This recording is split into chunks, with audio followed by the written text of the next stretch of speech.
Kalau tobat mau benar itu, pertama ketika menyadari ada perbuatan salah, seketika bertobat. Saya ulang ya. Ketika menyadari ada perbuatan salah, seketika apa?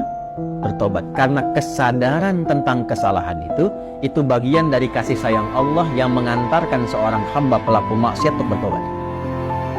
Jadi sadar itu pengantar tobat. Pahami itu dulu ya. Pahami. Dan biasanya saking sayangnya Allah, orang yang pertama kali melakukan salah itu langsung diberikan getaran pada jiwanya untuk merasakan kesalahan itu dan menilai bahwa itu salah. Nah, itu pengantar tobat. Kalau sedang ada itu cepat ambil, karena tandanya Allah masih sayang. Yang bahaya itu kalau melakukan salah nggak ada tanda itu bahaya. Tapi berdasar perjalanan waktu, kasih Allah itu masih ada. Keadilan Allah menjadikan sebelum dia wafat, ya, sebelum nyawanya sampai di kerongkongan, akan ada selalu hidayah Allah itu sampai. Itu pertanda kedua. Di pertama dalam diri kita, kedua dari luar. Tiba-tiba dengar ceramah misalnya tentang taubat, kok bisa Anda dengar itu? Nah, itu pertanda kedua. Kalau mendengar yang demikian, cepat ambil. Ya, itu rumusnya Quran surah 29 ayat ke-68. Walladzina jahadu fina lanahdiyannahum subulana. Orang yang cepat mengambil petunjuk dari kami, cepat dia ambil, kami bimbing dia menuju jalan-jalan kebaikan kami. Itu ya. Demi Allah saya katakan, sepanjang berbuat salah apapun, itu selalu ada getaran yang menyimpulkan itu salah. Ya, bahkan ada pencegahan dulu. Gak percaya begini ya, gak percaya. Keluar dari sini pulang, nanti coba aja deh, pakai sendal orang lain. Tapi jangan diteruskan, cuma coba aja.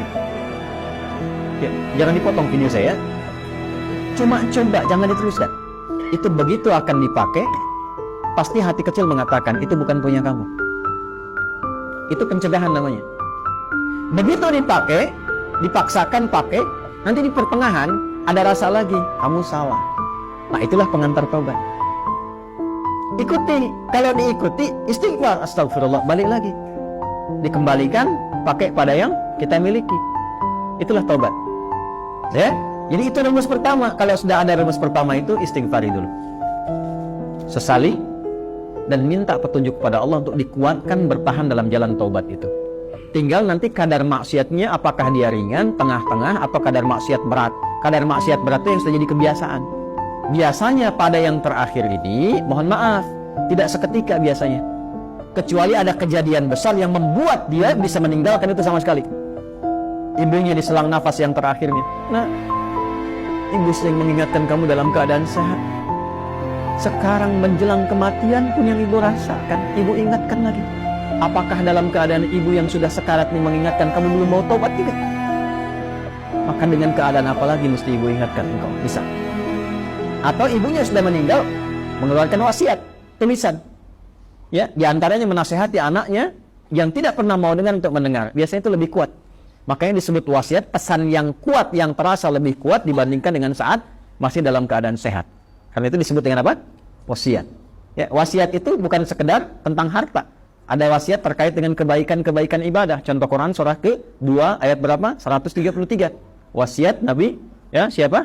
Yakub alaihi salam kepada anak-anaknya. Ya. Saya teruskan.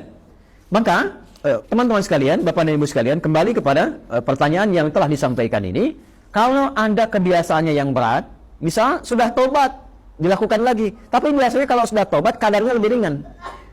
Maka rumusnya apa? Tobat lagi. Terus tobat lagi. Terus tobat lagi. Sampai berusaha kita maksimal, hilang kebiasaan itu, atau wafat kita dalam keadaan sedang berusaha tobat atau sedang tobat. Maka itu punya nilai di hadapan Allah Subhanahu wa Ta'ala.